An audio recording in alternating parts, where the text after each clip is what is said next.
Bonjour à tous, c'est Clément d'Optimasso. Aujourd'hui, je voudrais vous aider à créer votre association, mais pas à la créer d'un point de vue légal, à la créer dans le sens où il faudra lui donner vie. Je vais vous apprendre aujourd'hui à faire vivre votre association. Pour ça, je vais vous raconter une histoire. Pour vous expliquer simplement et vous faire comprendre ce qu'est la vie associative, je vais me servir de ce que j'ai pu voir depuis une dizaine d'années pour vous raconter l'histoire de la création d'une association, de son développement, jusqu'à la finalité, celle de devenir complètement indépendante.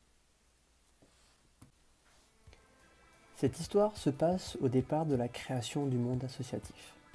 Deux personnes s'associaient pour mettre en commun leurs compétences afin de promouvoir une cause plus grande qu'eux.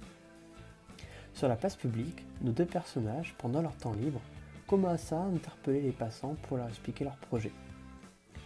Au fur et à mesure des jours, de plus en plus de passants s'arrêtaient et les rejoignaient car ils adhéraient à leur projet.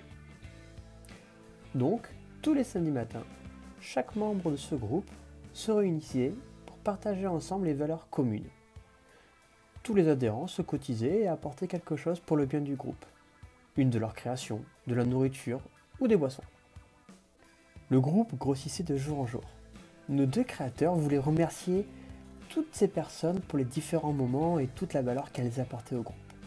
Ils leur offraient donc une carte de membre pour signifier leur appartenance à l'association. Ils ont même eu l'idée de vendre des objets aux couleurs de leur association.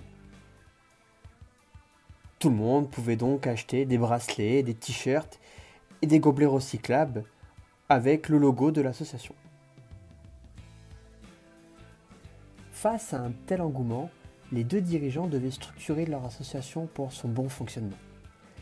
Ils se réunissèrent donc leurs plus fidèles adhérents et créèrent un petit comité pour les aider à diriger afin de gérer les cotisations pour ne pas en gaspiller et surtout ne pas en manquer, pour transmettre les messages importants et même pour continuer à promouvoir leur association et leurs valeurs. Il fallait trouver une salle pour réunir tout le monde et pouvoir stocker leur matériel. Nos deux dirigeants allèrent voir le chef du village et lui demanda de leur prêter gracieusement une salle. Le chef du village accepta. Il était heureux de la dynamique que prenait son village. Nos deux bénévoles en profita pour lui demander de l'aide financière pour trouver un employé. En effet, à ce stade de l'association, il faut un suivi quotidien qui leur demande beaucoup de temps et d'énergie. Le fait d'avoir un salarié pouvait les aider dans cette gestion.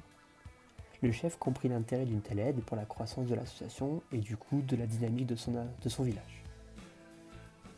Le monde entier prit connaissance de cette association et de nombreuses fut donc créée par des personnes voulant aussi s'associer, soit pour jouer au ballon, d'autres pour chanter et écouter leur musique préférée, d'autres partager des recettes de cuisine ou des théories sur la physique quantique.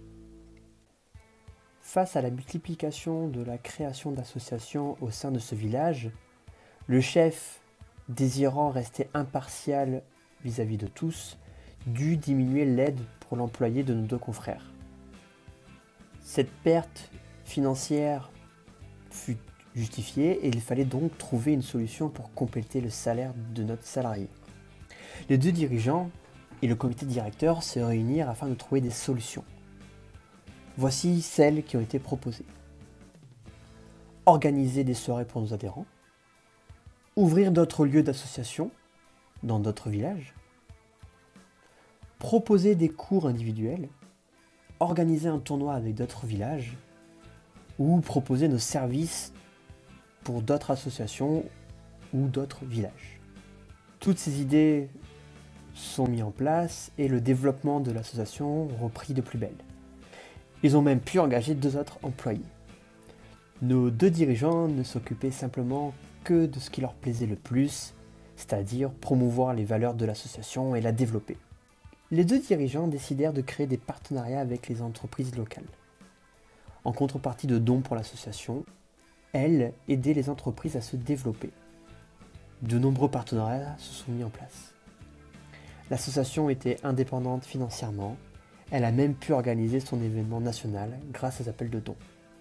Nos dirigeants ont pu aider de nombreuses personnes Ils ont eu beaucoup d'adhérents et vécurent heureux.